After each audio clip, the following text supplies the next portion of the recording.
Law of vibration. ಇದು law of vibration universal one of the name ಅದು. ಅಂದ್ರೆ ಕಂಪನ ನಿಯಮ ಅಂತ ಹೇಳ್ತೀವಿ ನಾವು. ಪ್ರತಿಯೊಂದು ಕಂಪನವೇ. ಅಂದ್ರೆ ನಮ್ಮ ಯೋಚನಾ, ನಮ್ಮ ನಮ್ಮ ಸುತ್ತಮುತ್ತ ನಮ್ಮಲ್ಲಿರುವಂತ ಪ್ರತಿ ಅಣು ಪರಮಾಣು, ಪ್ರತಿ ಸೆಲ್, ಪ್ರತಿ ಜೀವಕೋಶ ಕಂಪನದಲ್ಲಿರ್ತದೆ. ಓಕೆ, ನಮ್ಮ ಆಲೋಚನೆಗಳು ಕಂಪನವೇ. ನಾವು ಬಾಹ್ಯದಲ್ಲಿ ನಾವು ಏನೇನು ಎದುರ್ಕೊಂತೀವೋ ಅದು ಕಂಪನವೇ.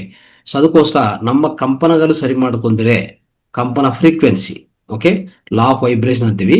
ಸೊ ಈ ಲಾ ಆಫ್ ವೈಬ್ರೇಷನ್ ಏನ್ ಹೇಳುತ್ತಂದ್ರೆ, ಪ್ರತಿ ಒಂದು ನಾವು ಜೀವನದಲ್ಲಿ ಏನೇ ಎದುರ್ಕೊಂಡಿದ್ರು ಅದೆಲ್ಲ ನಮ್ಮಿಂದ ಆಗುವಂತ ಕಂಪನಗಳೇ.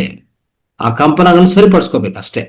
ಈಗ ನೀವು ಹೇಳಿದ್ರಲ್ಲ, ಒಂದು ಜೀವಿ ಬಂದಿದೆ, ಒಂದು ಯಾವ್ದೋ ಜಂತು, ಒಂದು ವಿಷ ಜಂತು ಆಗ್ಲಿ ಇನ್ನೊಂದಾಗ್ಲಿ, ನಮ್ಮ ಕಂಪನ ಒಳಗಡೆ ಸರಿಪಡಿಸಿದ್ರೆ ಅಲ್ಲಿ ಸರಿ ಆಗ್ತಾ ಇರ್ತದೆ. ನೋಡಿ ಎಂತ ಅದ್ಭುತ ವಿಷಯ ಇದು. ನಿಮ್ಮ ನಿಮ್ಮ ಒಳಗಡೆ ನಿಮ್ಮ ಕಂಪನಗಳು ಏನಂತ, ಭಯ ಅಂತ ಕಂಪನ ತೆಗೆದುಬಿಟ್ಟು ಪ್ರೇಮ ಅಂತ ಕಂಪನ ಒಳಗಡೆ ಇಟ್ಕೋಬೇಕು. ತಕ್ಷಣವೇ ಇಂಥ ಯಾವ್ದಾರ ಸಂಘಟನೆ ಆಗುವಾಗ ಏನು ಮಾಡಬೇಕು, ಏನು ಮಾಡೋದು ಬೇಕಾಗಿಲ್ಲ. ಯಾವ ದೇವ್ರನ್ನು ನೀವು ಕೃಪಕೋರ ಕೇಳೋದು ಬೇಕಾಗಿಲ್ಲ, ಇನ್ನೊಂದು ಕೇಳೋದು ಬೇಕಾಗಿಲ್ಲ. ಯಾಕಂದ್ರೆ ನೀವೇ ದೇವರು. ಮತ್ತೆ ಇನ್ನೊಬ್ಬನ ಯಾರು ಕೇಳೋದಿದೆ, ಏನ್ ಕೇಳೋದಿದೆ? ಸುಮ್ಮನೆ ಕೂತ್ಕೋಬೇಕು.